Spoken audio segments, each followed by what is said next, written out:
Hi mga ka-ambush! Naimbitahan kami sa presko ng pelikulang That Kind of Love na pinagbibidahan nila Barbie Fortesa at David Licauco. Under Packet Media Productions, ito ang kauna-unahang pelikula on-screen ng Barda at dito ay nabigyan kami ng pagkakataon na ma-interview ang dalawa at sagutin ang pinakamaiinit na issue patungkol sa kanila. Open book naman, ng boyfriend siya ngayon ni Barbie ay si Jack Roberto at kinumpirma na rin ni David na taken na siya. May chance raw kayang ma-in love at manligaw si David kung pareho silang single ng kapareha? Meron eh, di ba? Ano, pwede ba? Pwede ba? Kung sakasakaling wala. Malaya siya, pwede. Depende, syempre. Syempre, hindi naman, kumbaga never naman kasi kami nagkakilala or nag-usap in a way na ganun.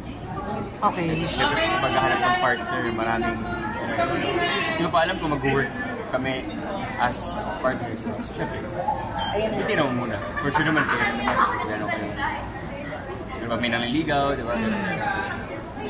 Di raw kaya pinagsilosan ni Jack ang mga sweet na eksena ng Barda sa pelikula?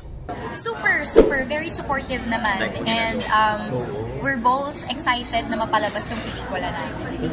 Talaga. Very supportive siya. Hindi siya. Walang selos, walang gano'n. Wala.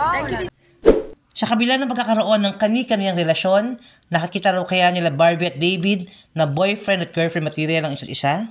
Sobrang na-admire ko how he loves a person. Talagang, ano siya, all out siya magmahal sa babaeng gusto niya talaga. So I really admire that about him. And kita ko rin naman yung sincerity niya as a person and how he cares for me. So, ayun, ang ganda ng upbringing niya kasi he's really a good example. Kasi ang girlfriend material, masipag, knows what she wants, and I really care about Mark. Siguro if she would ask me for advice, give it to her.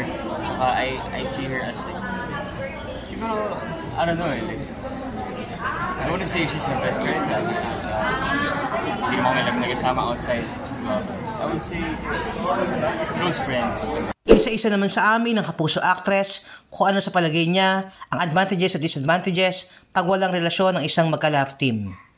The thrill will always be there, yung excitement and the fantasy will always be there kung magiging kami ba or hindi, diba? It will always be there. So, hindi mamamatay yung chemistry kasi parang 'di ba pag binigay mo na, pag naging kayo na, wala nang thrill, wala nang 'di ba, parang there's a chance na mabawasan yung kilig kasi mababawasan yung thrill na ay wala, okay na sila na ganyan 'di ba. Pero yung disadvantage naman if hindi kayo magrelasyon and you're in a love team is double effort kayo in terms of making a scene work. Syempre, yung comfortability, it takes a lot of adjustments and yung personal relationship kailangan talagang tight yung bond yung dalawa para maging comfortable kayo sa mga eksena. Kasi ngayon may eksena nyo, eksena na mag-jowa, diba? So, ang disadvantage lang nun is yung effort mo, dodoble. Tinanong din namin si David kung paano niya hinahandle ang clamor ng mga Barda fans na mauwi sa totohanan ang Barda tandem. Depende, syempre, hindi naman, kumbaga never naman kasi kami nagkakilala or nag-usap in a way na ganun. Okay. Syempre, sa paghahanap ng partner, maraming, hindi ko pa alam kung mag-work kami as partners. So, syempre, hindi naman muna. For sure naman, kaya naman, gano'n kayo. Sino ba may nanliligaw, di ba? So, buti hindi kayo kapapekto sa sinasabi ng ibang fans, ano? I mean, you just take things lightly, no? Walang pressure. I'm in a business na medyo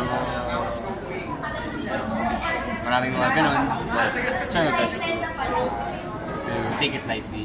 Kasi at the end of the day, this is just business. Okay. We have our own fantasies and we support people. Meron din man ako sinusupport si Kobe Bryant, mahal ko. So, hindi ako naman. Sa kabilang banda, naniniwala naman si Barbie na matalino na ang mga manonood ngayon at mas matimbang na sa kanila ang kwalidad ng mga proyekto kaysa sa personal na buhay ng mga bida na gumaganap dito. I wouldn't say everyone, pero marami na they all watch for the content, for the quality of the film or the TV series, and not so much looking forward dun sa personal life ng mga artista. Nakakaramdam rin kaya ng pressure sa David at Barbie na dito masusubukan sa That Kind of Love ang bankability ng Bardo Tandem?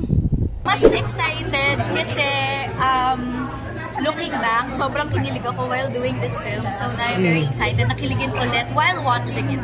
Ano naman, for me, I'm just doing my job and I think I prepared hard for every teleserye or movie na I embark on. So hindi naman ako nervous. Ang That Kind of Love ay mapanood sa darating na July 10 at sa ilalim ng direksyon ni Direk Catherine Camarillo. Ito ang inyong ambush queen, Mel Bayanera, nag-uulat.